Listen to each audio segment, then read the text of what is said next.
Today we have our special guest in our Kanyin studio. He is also an author of our Kanyin Publications, and he has published a new edition of his book called Dividend-Growth Investing, second edition. We have Thomas Chua. Hi, hello everyone. Welcome to our studio, Thomas. Thank you. Right, we have prepared some questions for you related to your profession, which is being an investor. The first question is a little bit about yourself. So I got to know that you started to learn investing and value growth investing. We would like to know that how was it like when you started to learn to invest at 23? Well, it was not easy. There's quite a lot of roadblocks that I met, but I think the first two roadblocks that I have is, the first one is definitely the things that you learn mostly are in the US context, the US environment. True.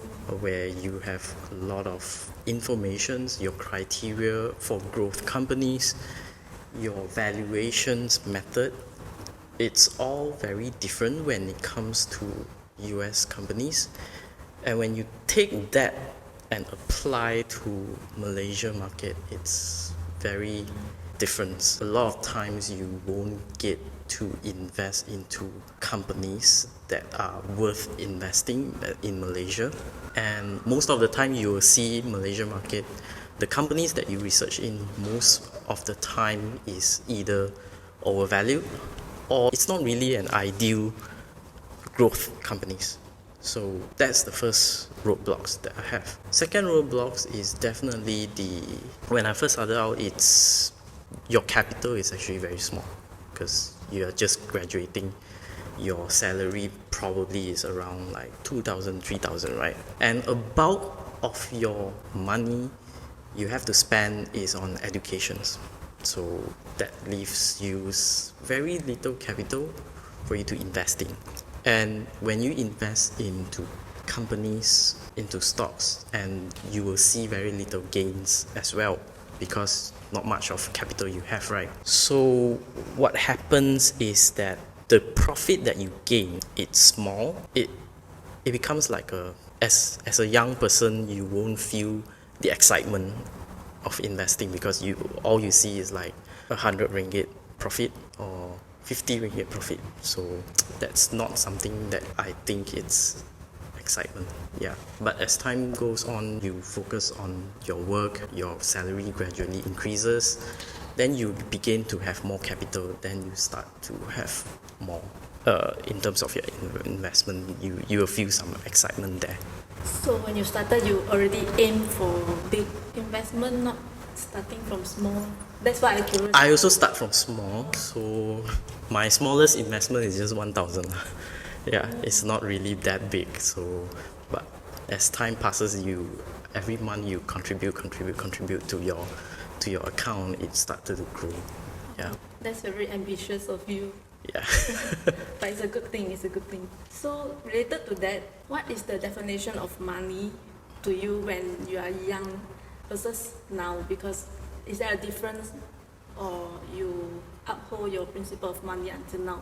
Actually, to me, money is all this while is the same for me. From young until when I was in college until today, money to me equals freedom. You have the freedom of choice, whether you want to work today or you want to do something that you like. Because when I was young, I have an interest in music, especially when I see people playing piano. I also wanted to learn about that piano.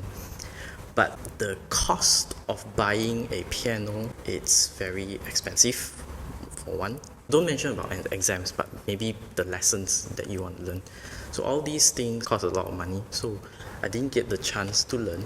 But when you come out work, you started to earn salary, generate some income. Then you realize you don't have much time to learn all these things. Now that you can afford it, but time constraint is there. So yeah, to me money, it's like freedom. If you have that, you have the time, you have the choice that you want to do something that you like. Due to time constraints, so you are not planning to continue your dream? Maybe in future I would learn, but for the time being, my goal right now is to generate some passive income so that I can go towards full-time investing. That's my current goal right now. But related to investing, yeah, I think the general purpose of investing is to earn more and gain the freedom in life. So when it comes to retirement, we also wish that when we are retired, we don't have to worry about money. To you, right, what is retirement to you when it's related to dividend and investing? I think it's somewhat related to just now the questions that you have, right? So once you generate enough dividends that can sustain your daily expenses, you have that freedom of choice to continue to do something that you like. Probably like teaching, as in teaching about investing, teaching about some topics that you like. I also like to teach, but I also like music. So in terms of retirement, I don't foresee myself as 55 years old, retired, and then not doing anything. Even Warren Buffett right now, 93 years old, he is still working, right? So I don't foresee that I will, retire. So you talk about the importance of dividend growth, and to compare, right? What is the difference between capital growth and dividend income? As you emphasize more on dividend investing, could you explain why dividend growth is more beneficial? I think first of all, capital growth is basically you are buying an assets, thinking that the value of that assets will grow maybe 5 years time, right? But during this 5 years time, you won't get any income. So what you're doing is just you're buying the assets, you're letting the assets to grow its value, something like buying a gold, right? Let's say for example you're buying a gold, or you're buying, because this is about stock investing, right? So if you're buying a company that does not pay you dividends, the only thing that you gain, the only thing that you can make money out of it is for the business to make profit, so that the share price can increase over time. And once the share price increase over time, you will just sell that sell that stock. That's where you earn that difference. That is capital growth, capital gains, capital appreciations. For dividend, on the other hand, is that you are still investing in stock, but this time around, this company is every year they pay you a small amount of their profit, which is called dividend. So every year you are still receiving that income, as long as the company business is still making money. Every year you are receiving that income. So one thing that I like about dividend in growth investing is that these companies, when they pay you an increasing dividend, it is almost always that the share price will increase as well. So you are not just getting passive income out of that dividend, you are also getting a small capital gains out of this stock price increase. So as opposed to the capital growth investing, so it's more like you are not paid to wait, you are just buying there and wait. But for dividend, you are paid to wait for the share price to increase as well. Oh, that's the difference. Although both is passive. Yes, one is you receive passive income during that let's say it's a 5 years time, right? Company A, you invest. Company A is actually a growth stock. Company B is actually a dividend paying companies. So let's say you invest in company A and you wait for 5 years. That 5 years, they will not pay you any dividends, because most of the profits they will take and reinvest into the business to grow their business. So in 5 years' time, when the share price increase, only then when you sell off. So that's capital. So during that period, you won't receive any income. But dividend, you get the point, right? Dividend, like capital, every year you will receive that dividend from company B. When their business make profit, they will pay you a small percentage of it. But at the end of 5th year, as long as their dividend are increasing consistently every year, are very high likely that the share price will increase in tandem with the dividend. Yeah. Okay, asking from a beginner Yep. investing, how to differentiate a company that is doing dividend growth and not doing dividend investing? You look at their dividend trends. So nowadays you have a lot of apps that can screen through all these stocks that pays dividend. They can literally just screen through like this year whether this company pay any dividends or not. So yeah, you can use those apps to just screen through. Okay, thank you for the answer. Can I pass you a little bit? Listen to this quote. Risk comes from not knowing what you are doing. Are you familiar with it? Yeah, Who is this quote from? Warren Buffett. Yeah. Yeah, Is he your inspiration? one of it. Yeah, I got a few. Yeah, Okay, so when we talk about risk, right? yeah. For a beginner of investing, what are the fundamentals or what must knows to avoid the risk as low as possible when we choose a business to invest? First of all, we need to understand what is risk. Risk when it comes to investing means your capital that you invested. There is a chance that you would lose all that money.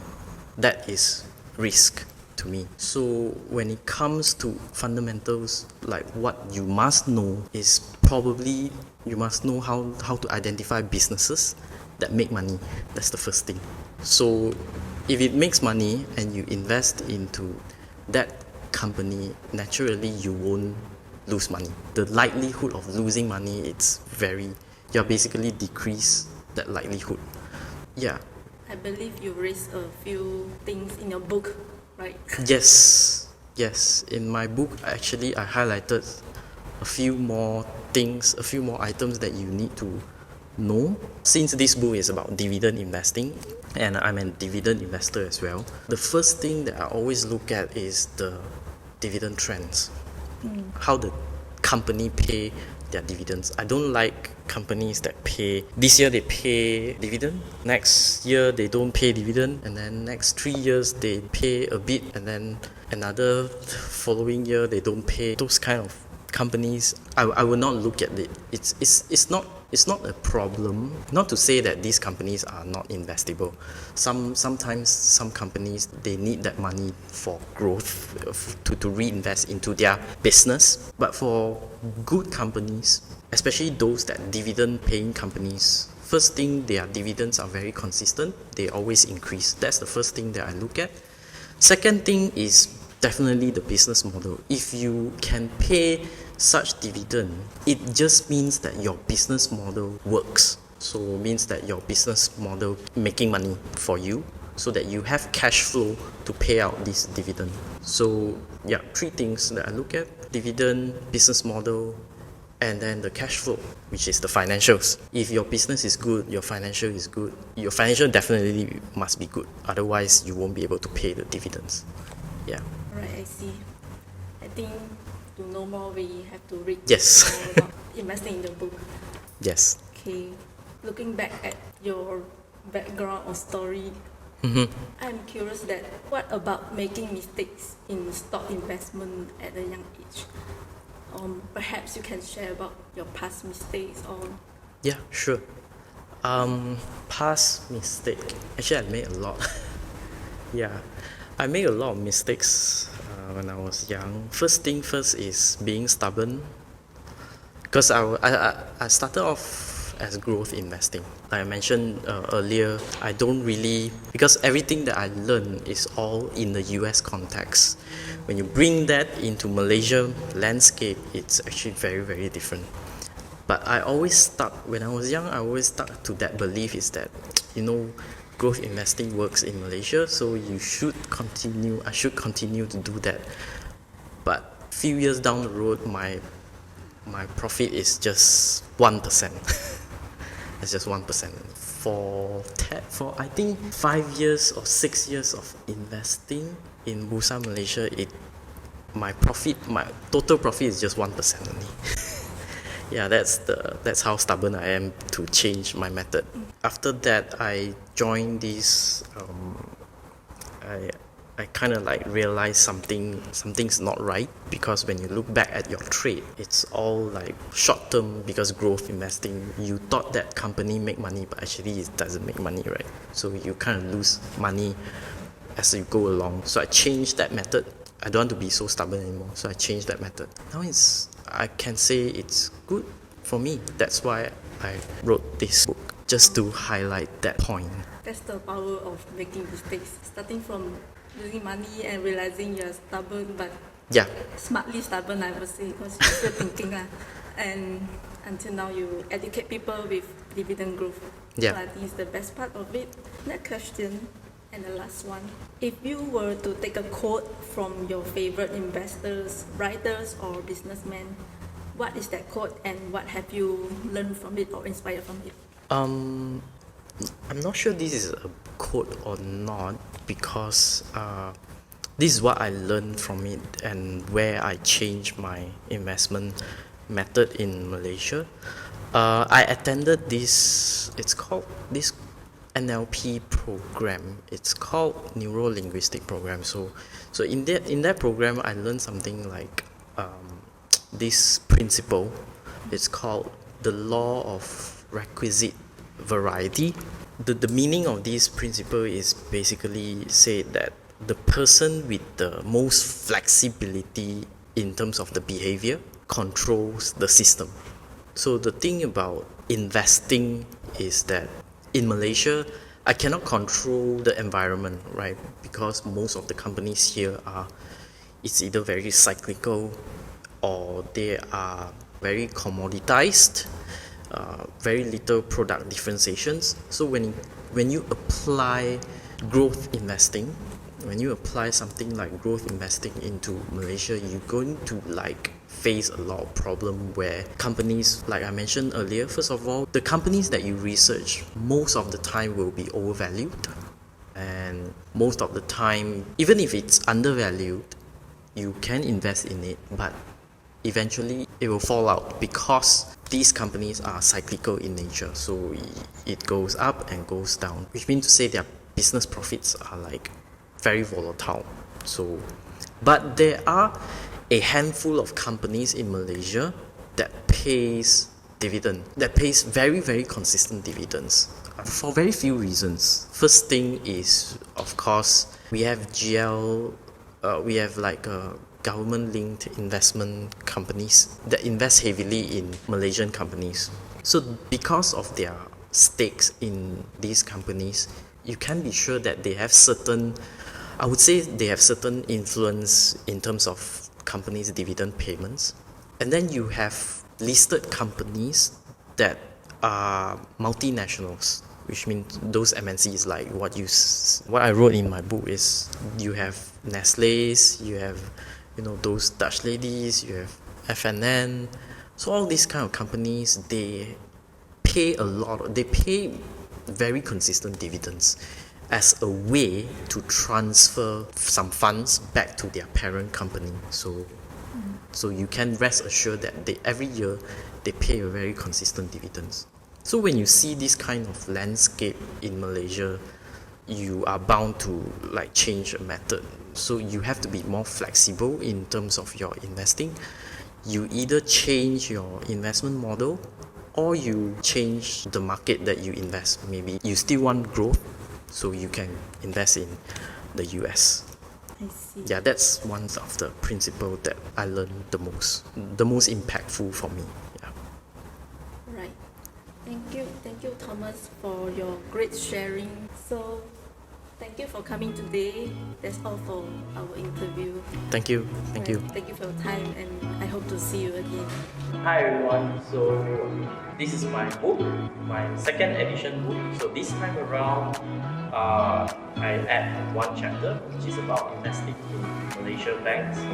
So this book is, if you are looking for investing, if you are beginner investing, this book now has what you are looking for in dividend stocks, in REITs, and also in banks. So go check it out.